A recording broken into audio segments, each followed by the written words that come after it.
एरसमा block अंतर्गत ढिंकिया ग्राम पंचायत सरपंच निर्वाचन में 3 जन सरपंच प्रार्थी भोट कर शिल्प विरोधी नेता देवेंद्र स्वाईं समर्थन में निर्वाचन लड़ीदा पिंकी दास विपुल विजय घटी। आगामी दिन में ढिंकिया चारिदेश में पस्क कंपानी और जिंदल कंपानी प्रकल्प निर्माण कार्यक्रम करा बेले ढिंकिया पंचायत किसी ग्रामवासी मैंने जमी न देवाक विरोध करते। ढिंकिया पंचायत जिंदल को विरोध करुवा ग्रामवासी माने स्वाधीन प्रार्थी भाव पिंकी दास को सरपंच प्रार्थी करते। गत शुक्रवार निर्वाचन होता 6648 खंड भोट पोलिंग होता। शनिवार दिन एरसमा ब्लॉक कार्यालय में भोट गणति करा। स्वाधीन प्रार्थी पिंकी दास 2928 खंड भोट पाई। बीजेडी समर्थित सरपंच प्रार्थी शांतिलता बेहेरा 1880 खंड भोट पाई बेले बीजेपी समर्थित सरपंच प्रार्थी बासंती खटुआ 1840 खंड भोट पाई तृतीय स्थान में अच्छा। सेपरी स्वाधीन सरपंच प्रार्थी 9 गोटी वार्ड मेंबर जीति। बीजेडी समर्थित सरपंच प्रार्थी 7 गोटी वार्ड मेंबर जीतिला बेले बीजेपी समर्थित सरपंच प्रार्थी 6 गोटी वार्ड मेंबर जीति। बीजेडी द्वितीय स्थान और बीजेपी तृतीय स्थान में रही। एरसमा ब्लॉक निर्वाचन अधिकारी श्रीजुक्त लंबोदर खुंटिया विधिवत भाव विजय प्रार्थी नाम घोषणा करते। तिर्तल एसडीपीओ चिन्मय राउत नेतृत्व में पुलिस प्रशासन पक्षर व्यापक व्यवस्था करा। सूचना था कि ढिंकिया ग्राम पंचायत पूर्व 15 वर्ष धरी बीजेडी समर्थित सरपंच प्रार्थी माने जीति आसुथिबारु दल विरोध में स्वाभाविक भाव में आंटी कम्युनिस्ट दल विरोध में रही दल भितर दलीय कंदल लगी रही समस्या को समाधान करते। विधायक शारदा प्रसन्न जेना बीजेडी समर्थित सरपंच प्रार्थी और वार्ड सदस्य मैंने द्वितीय स्थान में बालिकुदा एरसमा विधायक शारदा प्रसन्न जेना सम्मान बजाय रखिंट। भारत में बीजेपी प्रधानमंत्री और ओडिशा बीजेपी मुख्यमंत्री थिया बेले बीजेपी डबल इंजिन सरकार करथिया बेले एरसमा ब्लॉक ढिंकिया पंचायत रे बीजेपी दल तार सामान्य समर्थित सरपंच प्रार्थी पराजित होगा सहित वार्ड सदस्य गढ़वे संपूर्ण विफल होइछि। एबे भी जनसाधारण माने बीजेपी दल उपरे भरोसा करि पारु नाहांती।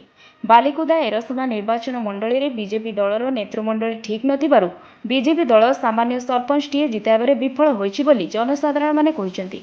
बीजेपी दल को बड़ शक्त झटका लगिता बेले बालिकुदा एरसमा बीजेपी नेता सत्यसारथी महांती निज सरपंच प्रार्थी को जितेबारे विफल होइछंती।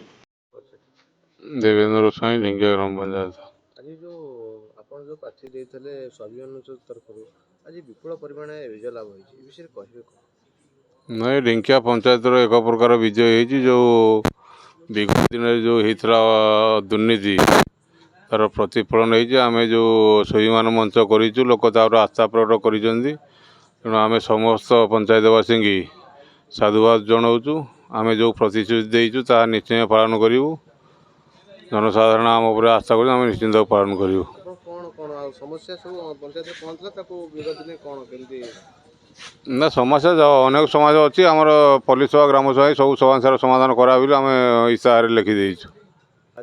ना जो भारतीय गणतंत्र विजय होती आज कला टंका और मद प्रभावशाली व्यक्ति कौन प्रभाव रही लोक गणतंत्र विश्वास करी आम जो स्वाभिमान मंच पर विश्वास करी आमको जो विपुल संख्यार मतदान देते आम लोकों संगे रही एमती गोटा पंचायत करूँ ये मॉडल हो सारा देश में बुलियो।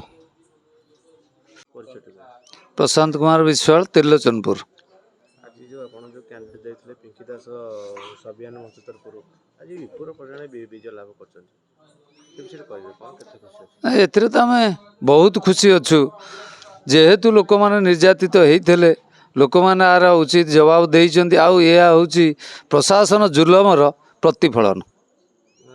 कौन सब पंचायत सब आपण आगु पंचायत विगत दिन सरपंच तो से बहु केलेंकारी जार प्रतिफलन ये अच्छी वार्ड को वार्ड बुली कौटी कौ समस्या अच्छी कहार घर नहीं कहार लाट्रिन नहीं कौटी रास्ता समस्या अच्छी कौटी पानीर समस्या अच्छी या आमर सरपंच माध्यम अनुध्यान करी यार समाधान बाट तैयारी करा देखा विपुल परिमाण विजय लाभ कले तार पछर रहस्य तार पछर रहस्य हूँ विगत दिन में जिंदल पाई ढिंकिया ग्रामवासी और गोविंदपुर ग्रामवासी जो आंदोलन करते से आंदोलन को प्रतिहत करने प्रशासन जो लाठीचार्ज कर लोक जो केस छंदी बहु असुविधार पकईला एवं ये संगठन नेतृत्व देवेंद्र स्वाई की जो अमानुषिक भाव निर्यातित कर आरेस्ट कर 26 मास ऊर्ध्व समय जेल रे रखिला यार प्रतिफलन लोक मैंने यार जवाब देले ନିର୍ଯାତିତ କେତେ ଲୋକ ହେବେ